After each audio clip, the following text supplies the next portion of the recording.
नमस्कार दर्शक बंधु। आज आम यह वीडियो माध्यम जानिबा जे सुभद्रा योजनार पंचम किस्ती केबे मिलिबो और केउं कारणों पई एबे मध्य आहुरी अनेक माँ मानंकु सुभद्रा योजनार चतुर्थ किस्ती टंका एपर्यंत मिली नाही। आहुरी मध्य जानिबा जे सुभद्रा योजनार पंचम किस्ती टंका केबे मिलिबो। ता सहित पंचम किस्ती टंका मिलिबा पूर्वरु आपण मानंकु केउं सबु डॉक्यूमेंट गुड़िकु ठीक कराई नेबा उचित, जहाद्वारा आपण माने चतुर्थ किस्ती भली पंचम किस्ती जेमिति वंचित न रुहंती। तेबे दर्शक बंधु चलंतु वीडियोटुकु स्टार्ट करिबा। ताहा पूर्वरु जदि आपण माने चैनल को नुआ करी आछंती चैनल को सब्सक्राइब करिबा सह पाखरे थिबा बेल आइकन को प्रेस करंतु, जहाद्वारा प्रतिदिन अपलोड हेउतिबा वीडियो गुड़िक सर्वप्रथमे आपण माने देखि पारिबे। तेबे दर्शक बंधु आपण माने जानिथिबे सुभद्रा योजनार चतुर्थ किस्तीटी मार्च 8 तारिख दिन समस्त योग्य हिताधिकारी मानक खाता को ट्रांसफर करा जाइछि। याहारी भितरे आहुरी अनेक माँ माने सेही सुभद्रा योजना टंकारु वंचित रहिछंती। सेमानंकु एबे मध्य सुभद्रा योजना टंकारु टंकाटीए भी मिली नाही।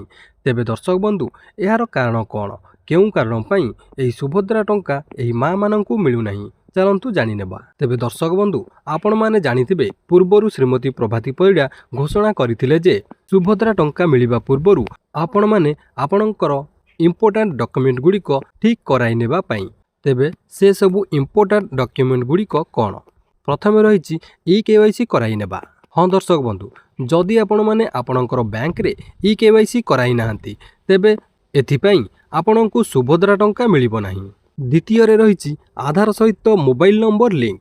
हाँ दर्शक बंधु, जदि आपणकर आधार सहित आपणकर मोबाइल नंबर टी लिंक न थाए तेबे मध्य आपणकु एही सुभद्रा टंका मिलिबो नाही। आउ सभा शेष रही जोटा कि पूरा इंपोर्टेंट अछि, जोटा कि होछि डीबीटी एक्टिव।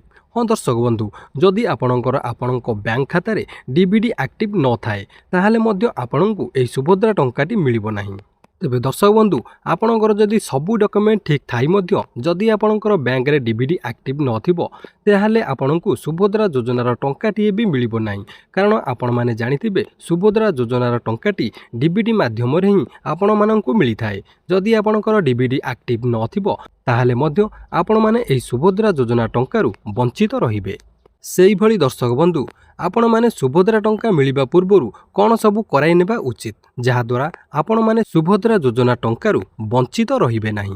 प्रथमे रहिछि आपण मानंकु आपणकर ई-केवाईसी कंप्लीट होईछि कि नाही ताहा जानि नेबा निहाती जरूरी। जदि आपणकर ई-केवाईसी कंप्लीट होई नाही तेबे आपण माने तुरंत सुभद्रा टंका मिलिबा पूर्वरु ई-केवाईसी कराई नियंतु।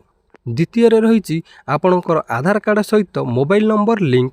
जदि आपणकर आधार कार्ड सहित आपणकर मोबाइल नंबर टी लिंक नाही ताहाले मध्य आपणकु सुभद्रा योजनार टंका मिलिबो नाही।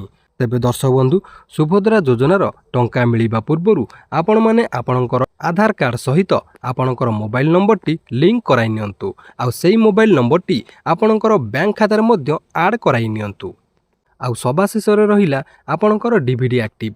जदि आपणकर बैंक रे आपणकर डीबीटी एक्टिव न थाए ताहाले मध्य आपणकु एही सुभद्रा योजनार टंका मिलिबो नाही।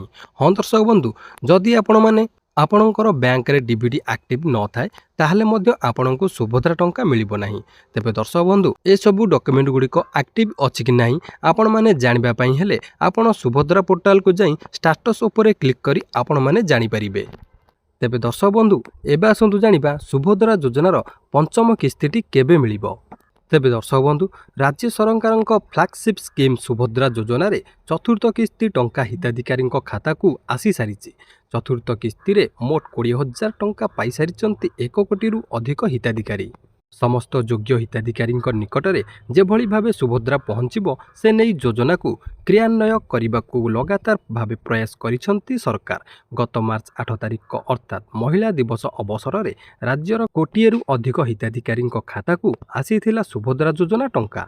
तेबे पंचम किस्ती टंका केबे आसीबो, केउ माने पाइबे? समस्त योग्य हिताधिकारी निकटरे सुभद्रा योजना टंका पहुँचाइबा नहीं पूर्वरु भी घोषणा करि सारिछंती राज्य सरकार। वर्षकु 2टी किस्ती रे सुभद्रा टंका पठाउछंती राज्य सरकार। गोटिए किस्ती महिला दिवस और अन्यटी राखी पूर्णिमा दिन आसुची।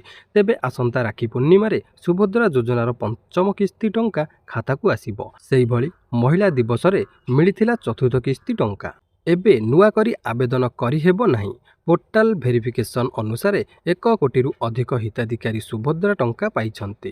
4ଟି ଯାକ କିସ୍ତି ପାଇଛନ୍ତି ହିତାଧିକାରୀ। ପୂର୍ବରୁ 4ଟି କିସ୍ତିରେ ମୋଟ 20,000 ଟଙ୍କା ଲେଖାଏଁ ପାଇସାରିଛନ୍ତି ରାଜ୍ୟର 1 କୋଟିରୁ ଅଧିକ ମହିଳା।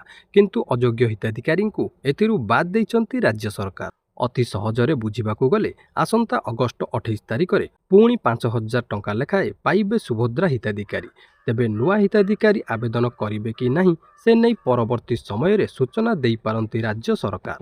ଓଡ଼ିଶାରେ ପ୍ରଥମ ଥର ପାଇଁ ବିଜେପି ସରକାର ଗଠନ କରିବା ପରେ ଫ୍ଲାଗସିପ୍ ଯୋଜନାର ସୁଭଦ୍ରାର ଶୁଭାରମ୍ଭ କରାଯାଇଥିଲା।